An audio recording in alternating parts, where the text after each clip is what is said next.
नमस्कार दोस्तों, स्वागत है एक बार फिर से आपका इंडियन हिस्ट्री की क्लास में, जो कि है मॉडर्न हिस्ट्री पर हम क्लास ले रहे हैं लगातार।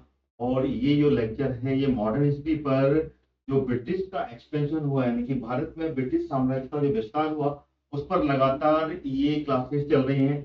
तो आगे बढ़ेंगे हम इस क्लास में। और यहाँ हमने पिछली क्लास को खत्म किया था, जिसमें कि मराठा साम्राज्य का जो विस्तार हो रहा था उस पर हम इस टॉपिक को ले रहे हैं, जो कि आधुनिक भारत में ब्रिटिश साम्राज्य के विस्तार का ही एक लिंक है। क्योंकि इसके बाद में आपको आसानी से जो ब्रिटिश साम्राज्य का विस्तार था उसको भी समझना आसान हुआ, क्योंकि ये एक दूसरे के साथ में कंटेम्परेरी है, तो आसानी होगी। इस कारण से मैं इसको साथ में लेकर चल रहा हूँ।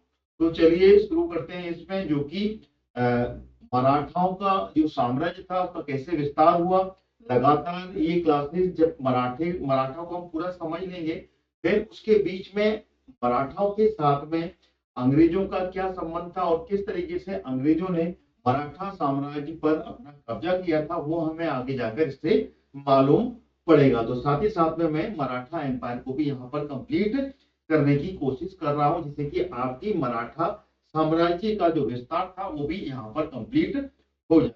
तो चलिए शुरू करते हैं। पिछली क्लास में हमने कंप्लीट जो किया था वो किया था हमने मराठा साम्राज्य के विस्तार में जो बालाजी बाजीराव थे। बालाजी बाजीराव को हमने पिछली क्लास में कंप्लीट कर लिया था, जो कि 1761 में जिनकी मृत्यु हो जाती है, जो कि पानीपत का जो तीसरा युद्ध होता है, तीसरे युद्ध के बाद में उनकी मृत्यु यहाँ पर हो जाती है। और उसके बाद में अगला मराठा जो पेशवा बनता है उस पर हम अब चर्चा करेंगे और उसको हम आगे बढ़ाएंगे। जो अगला पेशवा बनता है वो माधवराव प्रथम बनता है, जो कि बालाजी बाजीराव का दूसरा पुत्र रहता है। क्योंकि पहला जो पुत्र था विश्वास राव, वो जो पानीपत का तीसरा युद्ध था, जो कि अहमद शाह अब्दाली के साथ में 1761 में लड़ा गया था, उसमें उसकी मृत्यु हो जाती है। तो ये उसका दूसरा पुत्र होता है, क्योंकि दो पुत्र थे उसके। तो ये दूसरे पुत्र यहाँ पर माधवराव प्रथम अब पेशवा की गद्दी पर बैठता है। तो यहाँ से हम इसको अब शुरू करने वाले हैं। पिछला जो वीडियो था, पिछली जो क्लास थी, उसमें हम बालाजी बाजीराव को कंप्लीट कर चुके हैं। अगर आपने उस क्लास को नहीं देखा है तो सबसे पहले आप उस क्लास को कंप्लीट कीजिए, क्योंकि उसके बाद आपको इस क्लास को समझना आसान होगा और एक के बाद में एक सारे के सारे पॉइंट्स आपके क्लियर होते जाएंगे। चलिए शुरू करते हैं। पिछली क्लास में हमने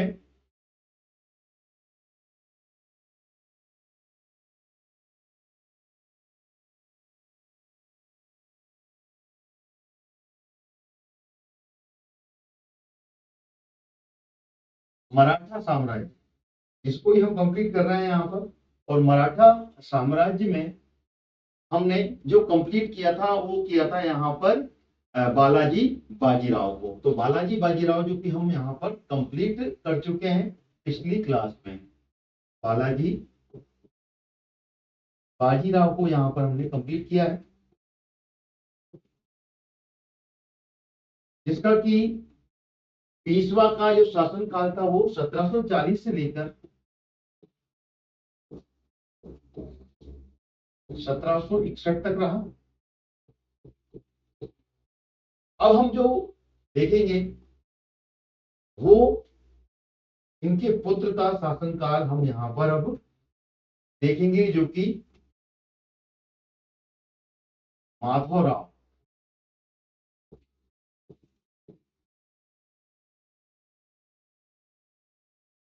प्रथम के नाम से जाना जाता है। माधवराव प्रथम इसलिए कहा जाता है, इसके बाद में जो पेशवा शासक रहे उसमें माधवराव द्वितीय का भी नाम आता है, इसलिए इसके आगे माधवराव प्रथम रखा जाता है। और माधवराव प्रथम का जो शासन था, जो पेशवा की गद्दी पर ये बैठे, ये 1761 ईस्वी से लेकर 1772 ईस्वी, 1761 से लेके 1772 तक ये पेशवा की गद्दी पर बैठे थे। और यहाँ पर इन्होंने मराठा साम्राज्य का विस्तार इस काल में कैसे किया वो आप आगे हम समझेंगे किस तरीके से इसकी पूरी कहानी है। एक एक करके सारे पॉइंट्स यहाँ पर आपके समझ में आएंगे। वो सभी विद्यार्थी जो कि एग्जाम्स की तैयारी कर रहे हैं उनके लिए बहुत ही ज्यादा बेहद इंपॉर्टेंट है, चाहे वो सिविल सर्विस की तैयारी कर रहे हो या फिर अन्य एग्जाम्स की तैयारी जिसमें कि ऑब्जेक्टिव टाइप क्वेश्चंस आते हैं। वो सारे के सारे फैक्ट्स और वो सारे के सारे क्वेश्चंस यहाँ पर आपके कवर होने वाले हैं। चलिए शुरू करते हैं। तो हम बात कर लेते हैं माधवराव प्रथम की, जो कि बालाजी बाजीराव के द्वितीय पुत्र थे, दूसरे पुत्र थे ये। पहले पुत्र की मृत्यु, जो पानीपत का तीसरा युद्ध था उसमें उसकी मृत्यु हो जाती है। उसके बाद में ये दूसरे पुत्र माधवराव जो कि प्रथम के नाम से जाने जाते हैं, ये पेशवा की गद्दी पर बैठते हैं। क्यों? क्योंकि यहाँ पर पानीपत का जो तीसरा युद्ध था वो उसमें मराठाओं की बहुत भयानक पराजय होती है। अहमद शाह अब्दाली के द्वारा इनको बहुत बुरी तरीके से हार मिलती है और यहाँ पर ये मान के चलिए कि मराठा साम्राज्य का पतन यहाँ से चालू हो जाता है। यहाँ से धीमे धीमे करके मराठा साम्राज्य कमजोर होना चालू हो जाता है। लेकिन समझेंगे कि किस तरीके से माधवराव प्रथम ने इस पूरे के पूरे साम्राज्य को संभाला था और कैसे इसको आगे बढ़ाने का प्रयास किया था। तो हम ये बात कर लेते हैं माधवराव प्रथम की। माधवराव प्रथम उस समय उनकी की उम्र वो अवयस्क थे। उनकी जो उम्र थी जब ये पेशवा की गद्दी पर बैठे थे, जब ये पेशवा बने थे, उस समय जो इनकी उम्र थी वो मात्र 17 वर्ष के थे। ये याद कर दीजिएगा, मात्र 17 वर्ष की आयु थी जब ये पेशवा की गद्दी पर बैठे थे। और उस समय इनके चाचा बालाजी बाजीराव के जो छोटे भाई थे जिनका नाम था रघुनाथ राव, नोट कीजिएगा, उनकी संरक्षण में इन्होंने अपना शासन चालू किया था। नोट कीजिएगा, इनके जो चाचा थे, मैं यहां लिख रहा हूं, नोट कीजिएगा, चाचा क्या नाम है? रघुनाथ राव। रघुनाथ राव के संरक्षण में, रघुनाथ राव के संरक्षण में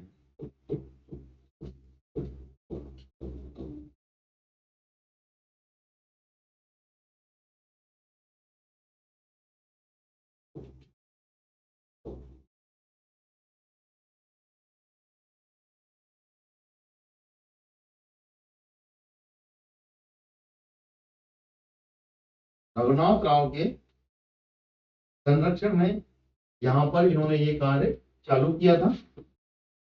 रघुनाथ राव के संरक्षण में यानी कि इनका जो शासन चालू हुआ था उनके चाचा रघुनाथ राव के नेतृत्व में चालू किया, क्योंकि ये अवयस्क थे, छोटे थे। परंतु धीमे धीमे करके, क्योंकि 17 वर्ष की आयु थे, ये धीमे धीमे करके वयस्क हुए। आगे जाके इन्होंने शासन का पूरा कार्यभार अपने हाथों में ले लिया था। फिर उसके बाद में पानीपत के युद्ध के बावजूद भी इन्होंने अपनी पेशवाई को बखूबी तरीके से निभाने की पूरी कोशिश की और आखिर में जाकर जो मराठाओं का पूरा मान सम्मान धीमे धीमे करके खत्म हुआ था पानीपत के तीसरे युद्ध के बाद, उस पूरे के पूरे मान सम्मान, वो पूरी डिग्निटी, वो पूरी प्रतिष्ठा को फिर से स्थापित करने की शुरुआत इन्होंने कर दी थी। और काफी कुछ हद तक इन्होंने वहां पर मराठाओं की सत्ता को वापस लाने की शुरुआत हो गई थी। क्यों? क्योंकि अहमद शाह अब्दाली ने तीसरा युद्ध तो किया था पानीपत का, लेकिन पानीपत के तीसरे युद्ध के बाद में वो विजयी तो हुआ था, लेकिन उसके बाद वापस वो अपने क्षेत्र में अफगानिस्तान चला गया था, क्योंकि वहां पर जो उनका साम्राज्य था वहां पर फूट पड़ गई थी और वहां पे उनकी खुद के परिवार की कलह के कारण वो दिल्ली से वापस लौट गया था और यहाँ पर अपने नुमाइंदों को छोड़ गया था। तो यहाँ पर कहीं ना कहीं पर मराठा साम्राज्य को इसका एक पॉजिटिव रिस्पॉन्स मिला और माधवराव प्रथम के शासनकाल में उनकी पेशवाई में यहाँ पर जो मराठा साम्राज्य का जो पतन होना चालू हो गया था उसके प्रतिष्ठा को यहाँ पर फिर से सुधार करने का मौका मिल गया। इसमें क्या हुआ, इसमें आगे जाके जो उनके पड़ोसी राज्य थे निजाम के साथ में इनका 2 बार सामना हुआ, 2 बार इनका युद्ध हुआ और दोनों बार में पराजय निजाम को मिली और निजाम को यहाँ पर हार का सामना देखना पड़ा, यानी कि सामना हुआ, हार गए थे वो। और इससे क्या, पेशवा की जो शक्ति थी उस शक्ति का यहाँ पर फायदा मिला और वो आगे बढ़ गए थे। तो इसी के साथ में यहाँ पर जो हैदराबाद के निजाम के साथ साथ में यहाँ पर मैसूर के जो शासक थे, उस समय मैसूर के शासक कौन थे? हैदर अली। हैदर अली के साथ में भी इनका एक सामना होता है, एक टकराव होता है। उस टकराव में हैदर अली को यहाँ पर नुकसान होता है, जो कि उस समय मैसूर का नवाब थे ये हैदर अली, जो कि टीपू सुल्तान के पिता थे। नोट कीजिएगा, टीपू सुल्तान के पिता हैदर अली मैसूर के शासक थे। उनके साथ में टकराव हुआ था माधवराव प्रथम का, और वहां पर हैदर अली को नुकसान पहुंचाने के बाद में यहाँ पर माधवराव प्रथम ने हैदर अली और निजाम दोनों को, निजाम शासक और मैसूर शासक हैदर अली को यहाँ पर चौथ देने को मजबूर कर दिया था। तो दो शासक बिल्कुल नोट कीजिएगा, वो दो शासक कौन कौन थे? वो थे निजाम शासक और मैसूर शासक हैदर अली।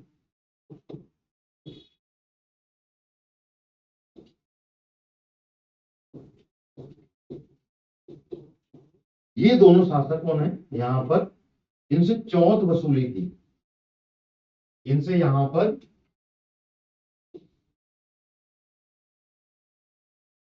माधवराव प्रथम ने यहाँ पर चौथ प्राप्त की थी। इनको पराजित करने के बाद में इनको हरा दिया था। तो यहां से माधवराव प्रथम ने अपने मराठा साम्राज्य को मजबूत करने का पूरा प्रयास शुरू कर दिया था। तो यहां तक मेरे ख्याल से पॉइंट्स आपको क्लियर हो जाने चाहिए। अब आगे चलते हैं। तो इसी समय की बात, जब माधवराव प्रथम शासन कर रहा था, अपने पेशवाई को आगे बढ़ा रहा था, उस समय यहाँ पर जो मुगल शासन भी थे, तो मुगलों का कंटेम्परेरी के साथ में ही यहाँ पर बात आगे बढ़ रही थी। तो उस काल में मुगल जो बादशाह शाह आलम द्वितीय के समय की बात है, शाह आलम द्वितीय भी उस समय शासन में था। तो शाह आलम द्वितीय के समय में यहाँ पर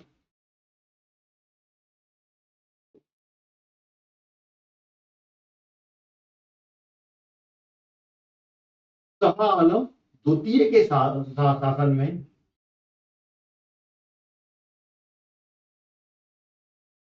सेकेंड 1772 में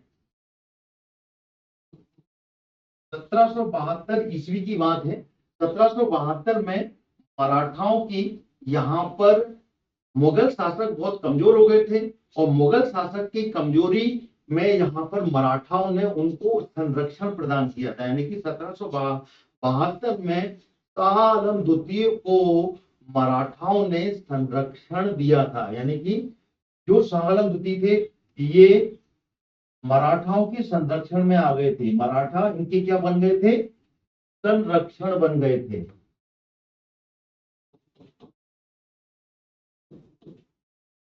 संरक्षण बन गए थे ये, और इनके संरक्षण में आके इन्होंने अपने मुगल साम्राज्य को चलाया था। यानी कि मुगल साम्राज्य का संरक्षण मराठा साम्राज्य ने किया था। और यहाँ पर जो मराठा साम्राज्य है, उसके पतन जो हुआ था, वो इसकी मृत्यु, यानी कि यहाँ पर बात की जाए तो माधवराव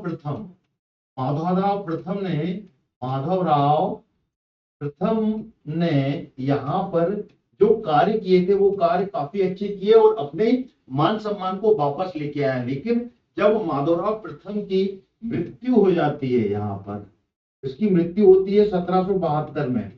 1772 ईस्वी में जब इसकी मृत्यु होती है, मृत्यु के बाद में यहाँ पर धीमे धीमे करके अपने ही परिवार में कलह और फूट के कारण यहाँ पर मराठा साम्राज्य पतन की ओर आगे बढ़ने लगता है। यानी कि अब पतन की शुरुआत जो हुई, वो हुई थी माधवराव प्रथम की मृत्यु के पश्चात। यानी कि माधवराव प्रथम की जब मृत्यु हो जाती है, उसके बाद में यहाँ पर पारिवारिक कलह में ये पूरा मराठा साम्राज्य फंसता है। क्योंकि इसके बाद में जो गद्दी पर बैठता है, वहां पर यहाँ पर आंतरिक फूट डलती है और गद्दी के लिए टकराव देखने को आपको मिलेगा। अब आगे चलते हैं।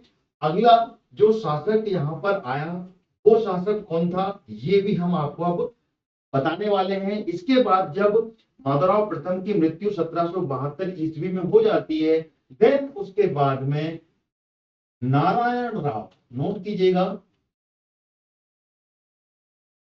नारायण राव ये 1772 में ये गद्दी पर बैठता है। 1772 ईस्वी में ये गद्दी पर बैठता है, लेकिन इसका जो समय था, इसका जो काम, इसका जो कार्य था, इसका जो समय का टाइम जो था गद्दी पे बैठने का, वो ज्यादा समय नहीं था। ये 1772 से लेके 73 ईस्वी यानी कि सिर्फ 1 वर्ष के लिए ये पेशवा की गद्दी पर ही बैठ पाता है। नारायण राव जो था वो माधवराव प्रथम का छोटा भाई था। यानी कि यहाँ पर देखा जाए तो माधवराव जो बालाजी बाजीराव थे, बालाजी बाजीराव के यहाँ पर 3 पुत्र थे, नोट कीजिएगा 3 पुत्र थे। और यहाँ पर नारायण राव माधवराव का छोटा भाई यानी कि विश्वास राव, माधवराव और नारायण राव, इस तरीके से यहाँ पर ये 3 भाई थे। तो बालाजी बाजीराव के 3 पुत्रों में से एक विश्वास राव की मृत्यु तो पानीपत के तीसरे युद्ध में हो जाती है। उसके बाद में माधवराव इस पूरे कार्यभार को 1761 से लेकर 1772 तक संभालता है। उसके बाद में जब इसकी मृत्यु होती है तो उसके बाद नारायण राव गद्दी पर बैठता है, जो कि 1 वर्ष के लिए पेशवा की गद्दी पर रहता है, जो कि माधवराव का छोटा भाई रहता है। तो इसकी जो हत्या होती है, इसकी जो हत्या होती है, ये हत्या जो होती है, इसकी हत्या कर दी जाती है। और इसकी हत्या कौन करता है? इसका चाचा रघुनाथ राव, जो कि माधवराव प्रथम के समय में भी था। यानी कि माधवराव प्रथम जब अवयस्क था, 17 वर्ष की आयु में जब गद्दी पर बैठा था, उस समय संरक्षण के रूप में पूरा कार्यभार रघुनाथ राव ने संभाला था। लेकिन जैसे ही वो वयस्क होने लगा, अपनी पूरी की पूरी पेशवाई की जो गद्दी थी, उस साम्राज्य की पूरी जिम्मेदारी अपने हाथ में ले ली थी और रघुनाथ राव को पीछे कर दिया था। तो कहीं ना कहीं पे उसी समय से ये कटुता आगे आती जा रही थी और मन में उसकी बहुत ज्यादा कटुता थी। अब यहाँ पर उसको पूरा मौका मिला। 1772 में जब नारायण राव गद्दी पर बैठा तो उस समय यहाँ पर रघुनाथ राव ने उसकी जो धर्म पत्नी थी, यहाँ पर उसकी जो बेटी, उसकी जो जो माधव नारायण राव, अगर हम बात की जाए तो थोड़ी सी कॉन्स्पिरेसी यहाँ पर देखने को मिलती है। माधव नारायण राय की जो माँ थी, माँ के साथ में मिलकर रघुनाथ राव ने नारायण राव जो कि माधव नारायण राय के पिता थे, तो उसके चाचा रघुनाथ राय इसने हत्या की थी। माधव नारायण राय कौन थे? बेटे थे, जो कि बाद में आके गद्दी में बैठेंगे। अभी आप इतना ही समझिए, बाद में ये गद्दी पर बैठेंगे माधव नारायण राव। लेकिन यहाँ पर माधव नारायण राव की पत्नी, ठीक है, और उनके जो पति थे वो थे नारायण राव जो कि पेशवा में थे। तो यहाँ पर गद्दी की लालच में आके, यानी कि यहाँ पर ये इनकी 2 पत्नी थी, उसमें से एक पत्नी का जो पुत्र था वो था माधव नारायण राव। तो सत्ता की लालच में आके, सत्ता की गद्दी संभालने के लालच में आकर ये रघुनाथ राव के साथ में एक षड्यंत्र रचते हैं। उस षड्यंत्र में नारायण राव की यहाँ पर हत्या होती है, जो कि हत्या कौन करता है? रघुनाथ राव इसकी हत्या कर देता है। तो यहाँ पर इसकी कहानी इतना ही आपको समझना है कि 1 वर्ष का शासनकाल था नारायण राव का, 1772 से लेकर 1773 तक। और ये माधव राव थे, जो कि माधवराव प्रथम थे, उनका ये छोटा भाई था। और इसकी हत्या रघुनाथ राव ने षड्यंत्र के द्वारा की थी। और उस षड्यंत्र में यहाँ पर ये रघुनाथ राय को थोड़ी सी सफलता मिलती, ज्यादा नहीं मिलती, थोड़ी सफलता मिल जाती है कि उसको ऐसा आभास होता है कि अब पेशवाई उसके हाथ में आ जाएगी, क्योंकि उस समय माधव नारायण राय भी अवयस्क थे, ज्यादा परिपूर्ण नहीं थे। तो हम आगे बढ़ेंगे। अब देखेंगे इसके बाद में नारायण राव के बाद में जो कि अब गद्दी पर जो बैठेंगे वो बैठेंगे माधव नारायण राव, जो कि नारायण राव का पुत्र था। माधव नारायण राव ये गद्दी पर बैठता है 1773 में, और इसकी गद्दी का कार्य काफी लंबा रहता है। 1773 से लेकर 1795 ईस्वी तक माधव नारायण राव पेशवा की गद्दी संभालता है। माधव नारायण राव, जो कि माधवराव यहाँ पर बात की जाए तो ये पेशवा की गद्दी संभालता है, और पेशवा की गद्दी के बाद में यहाँ पर, ठीक है, तो इसको समझने से पहले मैं माधव नारायण राय के बारे में थोड़ी सी अपन चर्चा यहाँ पर करेंगे। माधव नारायण राय की मृत्यु के बाद में, या माधवराव प्रथम की मृत्यु के बाद में, नारायण राव जो कि पेशवा के पद दिया गया था, और इस पद में सिर्फ वो 1 वर्ष तक ही यहाँ पर रह पाया, जैसे कि मैं आपको बताया, और 1 वर्ष के अंतराल के बाद में नारायण राव की यहाँ पर हत्या कर दी जाती है। और हत्या कौन करता है? रघुनाथ राव के द्वारा की जाती है। तो रघुनाथ राय की यह हत्या कैसे करता है? यहाँ पर रघुनाथ राय अंग्रेजों से क्या एक सहायता लेने का प्रयास करता है, और यहाँ से अब अंग्रेजों की भूमिका चालू हो जाती है, यानी कि ब्रिटिश जो कि यहाँ पे पहले से ही शासन कर रहे थे, अब उनकी सहायता लेने की प्रयास यहाँ पर मराठा एम्पायर में रघुनाथ राव के द्वारा की जाती है। रघुनाथ राव ने अंग्रेजों की सहायता से पेशवा बनने का प्रयास यहाँ पर किया था, और इस षड्यंत्र में यहाँ पर अंग्रेजों की भूमिका चालू हो जाती है। इतना नोट कीजिएगा। तो इसको अपन बाद में समझेंगे, पहले अपन इसी को पूरा समझते हैं, थोड़ा सा और अच्छे से क्लियर हो जाएगा। रघुनाथ राव ने अंग्रेजों की सहायता से पेशवा बनने का प्रयास किया। क्या इसने अंग्रेजों की सहायता से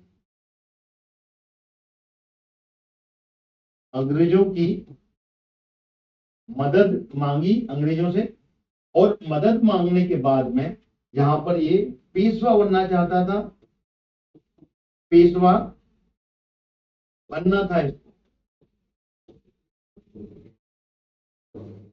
पेशवा यहां पर इसको बनना था, और इसके लिए उसने अंग्रेजों से सहायता मांगी, और सहायता से यहां पर पेशवा बनने का प्रयत्न किया।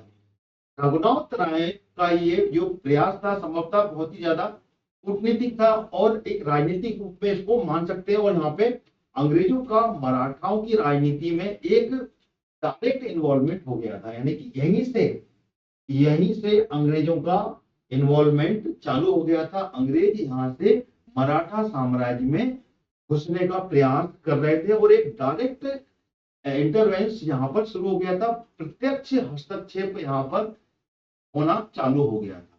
जिसके बाद में यहाँ पर आपको देखने को मिलेगा पहला आंग्ल मराठा युद्ध, जो कि इसके बाद आपको देखने को मिलेगा। हम उसके बारे में भी यहाँ पर चर्चा करेंगे, जो कि यहाँ पर पहला आंग्ल मराठा युद्ध का आधार का काम यहाँ से किया था, जो कि रघुनाथ राव के बाद में मिला था। यहाँ पर कौन सा? प्रथम आंग्ल मराठा युद्ध।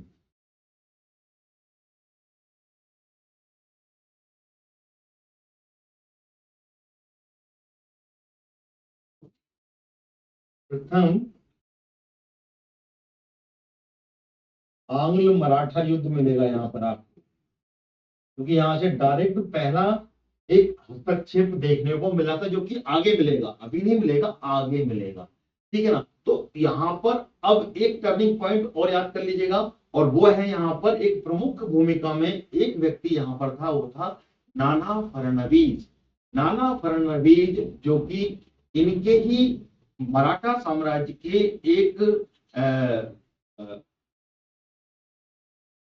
पद पर ये यहाँ पर थे, जो कि इनकी सहायता के लिए यहाँ पर इनके पूरे के पूरे जो नवरत्नों में से एक व्यक्ति कहलाते थे, वो यहाँ पर सामने निकल के आते हैं, और इनका रोल यहाँ पर देखने को मिलेगा, जिसपे कि एग्जाम में क्वेश्चन हमेशा पूछे जाते हैं। नाना फडणवीस ने नारायण राव का समर्थन किया यहाँ पर, और नारायण राव के समर्थन के बाद में यहाँ पर ये रघुनाथ राय का यहाँ पर विरोध चालू हो गया, और कहीं ना कहीं पे रघुनाथ राय को यहाँ पर हार मिली और मुंह की खानी पड़ी, यानी कि नाना फडणवीस यहाँ पर अब देखने को मिलेंगे। और कर लीजिएगा नाना फडणवीस।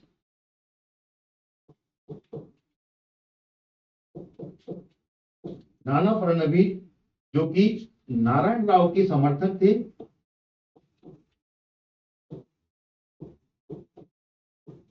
इनकी कौन थे, ये समर्थक थे, लेकिन ये रघुनाथ राव के कट्टर विरोधी थे। रघुनाथ राव जो कि एक कटु तरीके से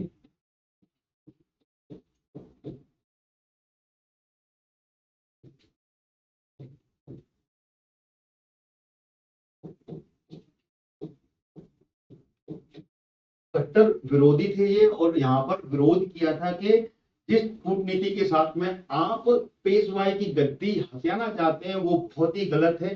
तो यहाँ पर नाना फडणवीस ने नारायण राव का साथ दिया था, और नाना फडणवीस के नेतृत्व में मराठा साम्राज्य की देखभाल के लिए एक 12 भाई काउंसिल का भी यहाँ पर को नियुक्त किया गया था। इन्होंने ही नियुक्त किया था, और इनने शुरुआत की थी 12 भाई काउंसिल की। नोट कीजिएगा, 12 भाई काउंसिल यानी कि परिषद, ठीक है ना, 12 भाई परिषद थी इसमें, जिसमें कि 12 लोग वो एक साथ मतलब यहाँ पर एक अपॉइंट किए जाते थे, जो कि पूरे के पूरे साम्राज्य की देखभाल करते थे और साम्राज्य को पूरे आगे बढ़ाने का प्रयास करते थे। 12 भाई काउंसिल, 12 भाई काउंसिल की यहाँ पर नियुक्त किया गया था, जो कि नाना फडणवीस के नेतृत्व में यहाँ पर मराठा राज्य की देखभाल के लिए इसकी नियुक्ति की गई थी। तो यहां तक का पॉइंट मेरे ख्याल से आपको क्लियर हो गया होगा। तो ये एक एक पॉइंट में आपको क्लियर करते जा रहा हूं कि यहाँ पर ये जो चीजें हुई थी, ये चीजें यहाँ पर नारायण राव के बाद में, जब माधव नारायण राव, जब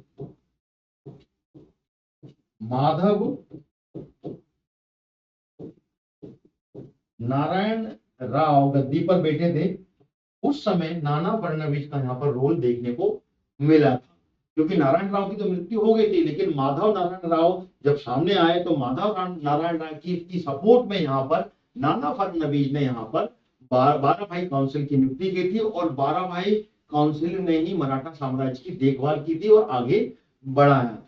ठीक है, जहां तक मेरे ख्याल से आपको क्लियर हो गया होगा। अब चलते हैं माधव नारायण राव। माधव नारायण राव ने इस पूरे के पूरे जो कार्यक्रम को इसको आगे बढ़ाया था 1773 से लेके 1795 तक, और उसके बीच की जो घटनाएं हैं वो भी मैं आपको साथ में एक एक करके बताऊंगा। लेकिन अभी हम पेशवा जितने हैं उनको खत्म करते हैं। उसके बाद में पेशवाओं ने जो अलग अलग ब्रांचेज यहाँ पर बनाई थी, जिसमें कि होलकर हैं, सिंधिया हैं, सिंधिया के बाद में भोसले हैं, और यहाँ पर भोसले के अलावा जो छत्रपति है, इस तरीके की जो ब्रांचेस थी, उन ब्रांचेस को भी मैं एक एक करके कंप्लीट यहाँ पर करूंगा, जिसमें कि गायकवाड़ भी आते हैं और भी दूसरे भी यहाँ पर आपको जो छोटे छोटे उप साम्राज्य थे जो मराठाओं ने क्रिएट किए थे बाजीराव प्रथम के समय में, वो हम यहाँ पर चर्चा भी इसको भी कंप्लीट करेंगे। लेकिन अभी अपन मराठाओं को देख रहे हैं, तो मराठाओं की पेशवाई यहाँ पर देख लेते हैं।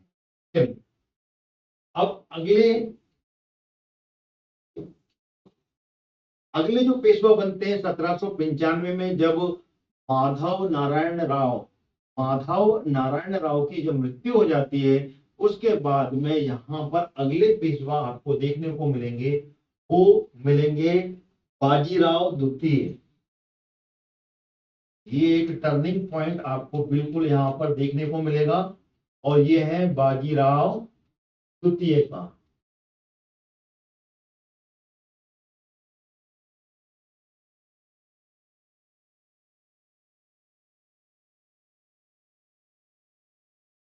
बाजीराव द्वितीय जो कि 1795 ईस्वी में पेशवा की गद्दी पर बैठते हैं ये, और 1795 से लेके 1818 तक 1818 तक ये पेशवा की गद्दी पर बैठते हैं। और ये जो काल था, ये मराठाओं के पूरे पतन यहाँ पर आपको देखने को मिलेगा, और यहीं पे आपको आंग्ल मराठा के 3 युद्ध भी देखने को मिलेंगे, वो भी यहाँ पर बाजीराव द्वितीय के समय में हुए थे। तो नोट कीजिएगा, यहाँ पर आपको 3 युद्ध मिलेंगे आंग्ल मराठा के। आंग्ल मराठा सेकेंड वॉर, सेकेंड युद्ध, फिर आंग्ल मराठा थर्ड, 2 युद्ध देखने को मिलेंगे। सॉरी, आंग्ल मराठा के 3 युद्ध हुए थे, तो 1 युद्ध पहले हो गया था और 2 युद्ध और आपको मिलेंगे, जो कि यहाँ पर आपको आंग्ल मराठा के 2 युद्ध यहाँ पर आपको देखने मिलेंगे। एक एक करके हम वो सारे के सारे जो युद्ध थे वो भी हम यहाँ पे आपको लेकर आएंगे। तो आगे चलते हैं, बाजीराव द्वितीय जो कि 1795 में पेशवा की गद्दी पर बैठता है और 1818 ईस्वी तक पेशवा रहता है। तो इसको हम आगे बढ़ेंगे, क्योंकि ये जो बाजीराव द्वितीय था, ये नाना फडणवीस की मृत्यु के बाद में यहाँ पे मराठा शक्ति में पेशवा बाजीराव द्वितीय जो कि दौलतराव सिंधिया और यशवंतराव होलकर के हाथ में यहाँ पर ये पूरी की पूरी सत्ता आ गई थी। किसके साथ में आ गई थी? जैसी नाना फडणवीस की मृत्यु हो जाती है, तो नाना फडणवीस की मृत्यु के बाद में यहाँ पर ये घटना देखने को मिलती है। तो इसी के समय में यहाँ पर नाना फडणवीस की मृत्यु होती है।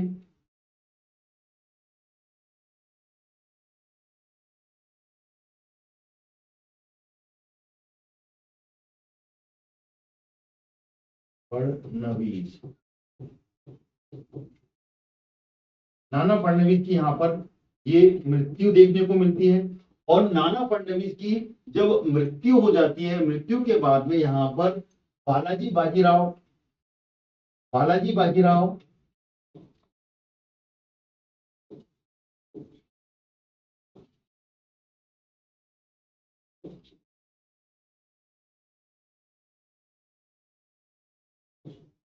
सॉरी बाजीराव, नाम बाजीराव, बालाजी बाजीराव नहीं, बाजीराव सेकंड, बाजीराव सेकंड के साथ में यशवंतराव होलकर और दौलतराव सिंधिया।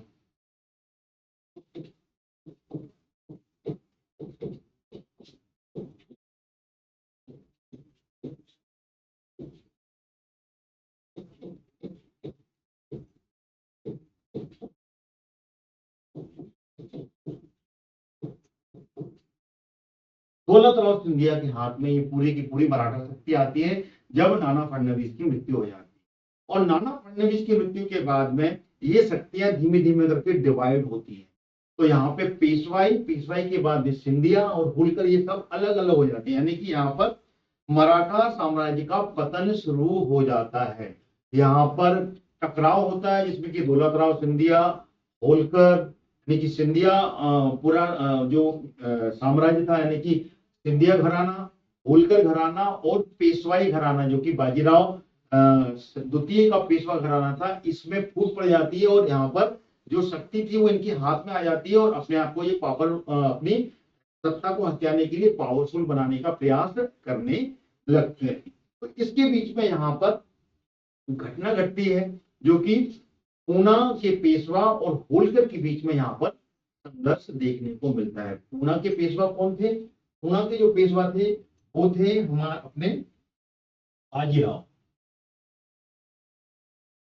पूना के जो पेशवा थे वो कौन थे? पूना के पेशवा थे बाजीराव। पूना के पेशवा थे बाजीराव और होलकर जो थे वो इंदौर के थे।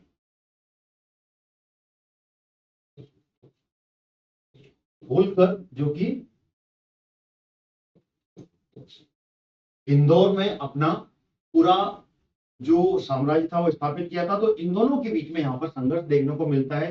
पेशवा बाजीराव द्वितीय और दौलतराव सिंधिया, ठीक है ना, इन दोनों ने बीच में मिलके यहाँ पर ये दोनों एक साथ में एक संधि कर लेते हैं कि दोनों मिलकर होलकर के खिलाफ यहाँ पर एक षड्यंत्र रचते हैं। यहाँ पर पेशवा बाजीराव द्वितीय और दौलतराव सिंधिया होलकर के खिलाफ यहाँ पे एक षड्यंत्र रचा।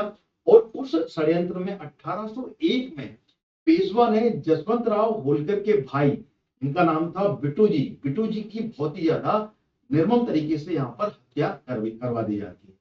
जैसे ही यहाँ पर जसवंतराव होलकर को इसके बारे में मालूम पड़ता है। तो जसवंतराव होलकर 1802 में पूना पर आक्रमण कर देते हैं और आक्रमण करने पर यहाँ पर पेशवा और सिंधिया की जो संयुक्त सेना थी उसके साथ में यहाँ पर एक जगह रहती है हृदयसर। हृदयसर नामक स्थल पर ये यहाँ पर बहुत जम के युद्ध होता है और उस युद्ध में यहाँ पर होलकर को सफलता मिलती है और जसवंतराव होलकर यहाँ पर पेशवा और सिंधिया की संयुक्त सेना को यहाँ पर हरा देते हैं और हराने के बाद में पूना पर कब्जा कर लेते हैं।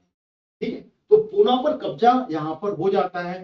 जैसे ही पूना पर कब्जा होता है तो बाजीराव द्वितीय जब इस युद्ध में हार जाता है तो हारने के बाद में ये हारकर बसीन भाग जाता है। बसीन जो कि मराठा साम्राज्य का एक हिस्सा रहता है, वहां पर भागकर वहां शरण लेता है। तो वहां पर उसने 31 दिसंबर 1802 में अंग्रेजों के साथ में एक संधि करता है। तो यहाँ पर क्या हुआ, पूना के पेशवा और होलकर के साथ में यहाँ पर कूटनीतिक रूप में यहाँ पर एक विवाद होता है जिसमें कि पूना के पेशवा और सिंधिया मिलकर होलकर के साथ में एक युद्ध होता है और उस युद्ध में हृदयसर नामक क्षेत्र पे युद्ध होता है और उस युद्ध में कंक्लूजन निकलता है कि यहाँ पर पेशवा की हार होती है। पेशवा हार जाते हैं और हारने के बाद में बाजीराव द्वितीय यहाँ से भागकर ये बसीन की तरफ में चला जाता है और बसीन में जाकर ये अंग्रेजों के साथ में मिलता है और अंग्रेजों से 1802 में एक संधि करता है। बहुत इंपॉर्टेंट है ये संधि का नाम नोट कर लीजिएगा क्योंकि एग्जाम में ये पूछी जाती है। और वो संधि जो होती है वो है बसीन की संधि। बसीन की संधि करता है ये, और ये संधि कब होती है, ये दिसंबर में होती है। दिसंबर 1802 ईस्वी में, 1802 में दिसंबर में ये अंग्रेजों के साथ में, किसके साथ में होता है ये, कौन कौन होते हैं इसमें, इसमें होते हैं अंग्रेज और दूसरी तरफ से बाजीराव द्वितीय। अंग्रेज और बाजीराव द्वितीय, इन दोनों के बीच में ये संधि होती है और इस संधि से यहाँ पर एक नई रणनीति निकल के आती है और यहाँ पर अंग्रेजों की एक शुरुआत पहले ही हो गई थी जो कि आपको देखने को मिलेगी आंग्ल मराठा प्रथम युद्ध में। आंग्ल मराठा प्रथम युद्ध के बारे में हम भी चर्चा करेंगे जब हम ये पूरे युद्धों के बारे में, क्योंकि अभी हम पेशवा को पढ़ रहे हैं तो पेशवाओं को कंप्लीट करते हुए यहाँ पर फिर हम आगे चलेंगे कि ये मराठा युद्ध कैसे हुए थे, आंग्ल मराठा युद्ध, उसकी भूमिका क्या रही वो भी हम समझेंगे। ठीक है, तो यहाँ तक मेरे ख्याल से आपको समझ में आ गया होगा कि मराठा जो रियासत थी, मराठा जो साम्राज्य था उस साम्राज्य में जो पेशवा थे उन पेशवाओं की भूमिका कैसे रही और वो भूमिका जो कि बाजीराव द्वितीय जो कि 1795 से लेके 1818 तक पेशवा के पद पर रहता है और वहां से पेशवा मराठा साम्राज्य का पतन चालू हो जाता है और 1818 के बाद में जो मराठा साम्राज्य है वो अंग्रेजों के हाथ में चला जाता है और जो पेशवाई एक पद था वो पद पूरी तरीके से खत्म हो जाता है। यानी कि सबसे आखिरी अगर पेशवा देखा जाए तो जो कि एक इंडिपेंडेंट वर्चस्व के साथ में थे वो थे बाजीराव द्वितीय के साथ में ही यहाँ पर वर्चस्व समाप्त हो जाता है।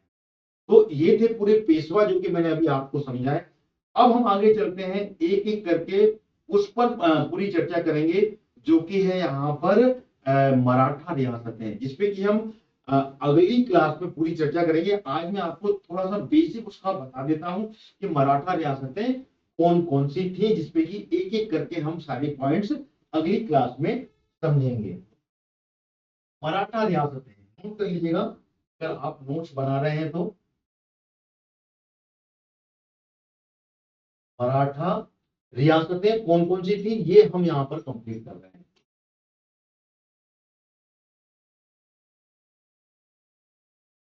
ठीक।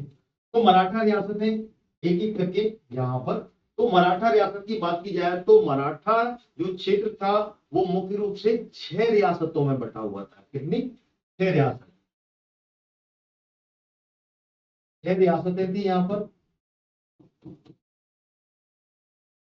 कौन कौन सी थी? अगर हम बात करें पहली रियासत की बात करें तो पहली रियासत थी सतारा। दूसरी रियासत की बात करें तो दूसरी थी पुणे। तीसरी की बात करें तो बड़ौदा। इनके बारे में भी बताऊंगा कि इनमें किस किस का शासन था। चौथी रियासत की बात करें तो नागपुर, और उसके बाद में ग्वालियर और इंदौर। नागपुर,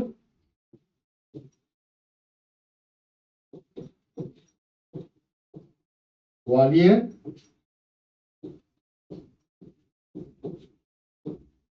और इंदौर।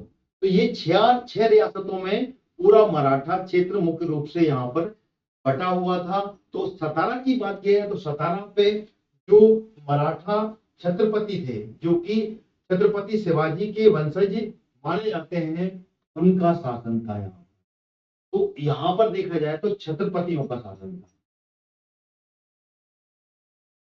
छत्रपति के अधिकार में था सतारा। डिवाइड कर दिया गया था 6 रियासतों में, ये मुख्य रूप से डिवाइड हुआ था। और यहाँ पे की शासन को चलाना थोड़ा सा आसान हो, और यहाँ पर प्रमुख रूप से सबको डिवाइड किया गया था पावरफुल बनाने के लिए। पुणे की बात की जाए तो पुणे में पेशवाई थी, यहाँ पर पेशवाओं का शासन था। बड़ौदा की बात की जाए तो यहाँ पर गायकवाड़,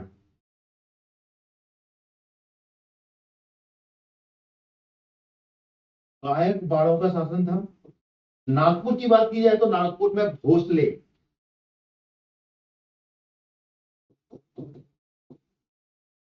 ग्वालियर में सिंधिया,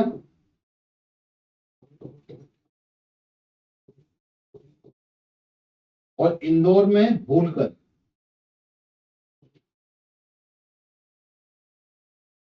होलकर इस तरीके से 6 रियासतों में ये बटा हुआ था। अब हम अगली जो क्लास होगी उस अगले लेक्चर में हम एक एक करके वो सारी रियासतों पर चर्चा करने वाले हैं। और उसके बाद में फिर आंग्ल मराठा युद्ध, जो कि आंग्ल मराठा प्रथम, आंग्ल मराठा द्वितीय और आंग्ल मराठा तृतीय की भी चर्चा इन ही रियासतों के बीच में आपको देखने को मिलेगी। तो आपको एक एक करके सारे पॉइंट समझ में आएंगे, क्योंकि रियासतों का भी ये पूरे के पूरे जो युद्ध हुए थे इनका उसमें रोल था। अगर मैं आपको पेशवा पहले क्लियर नहीं करता तो आपको दूसरी चीजें छूटने की चांसेस थे। इस कारण से मैंने एक एक करके वो सारे पॉइंट्स यहाँ पर बताने की कोशिश की है। ठीक है, तो आपको समझ में आ गया होगा। मराठा रियासत मैंने अभी बता दिया आपको। अब हम कल क्लास में एक एक करके वो सारी रियासतों में किस तरीके से प्रशासन था, सिंधिया राजवंश कैसे था, होलकर राजवंश की भूमिका क्या थी, कैसे उनका गठन हुआ था, भोसले कहां पर किस तरीके से प्रशासन संभाला, और उनके साथ में कैसी परिस्थितियों में अंग्रेजों के साथ में कौन कौन सी संधि हुई, गायकवाड़ का क्या रोल रहा छत्रपतियों के साथ में और पेशवाओं के साथ में, ये एक एक करके सारे पॉइंट्स हम अगले लेक्चर में समझने वाले हैं। तो अगला लेक्चर जो कि 6 रियासतों का है, तो हो सकता है इसमें भी हमारी एक दो क्लास निकल जाए। तो इस क्लास को मैं यही वाइंड अप करता हूं। अगली क्लास में मैं रियासतों पर आपको पूरा समझाने वाला हूं। जय हिंद, जय भारत। मेरी क्लास को लाइक और शेयर जरूर कीजिएगा अगर आपको पसंद आई है। साथ ही साथ लगातार मेरी क्लासेस को देखने के लिए चैनल को सब्सक्राइब कीजिएगा, और जिससे कि आपको नोटिफिकेशन प्रॉपर मिलता रहे। जय हिंद, जय भारत। एक बार फिर से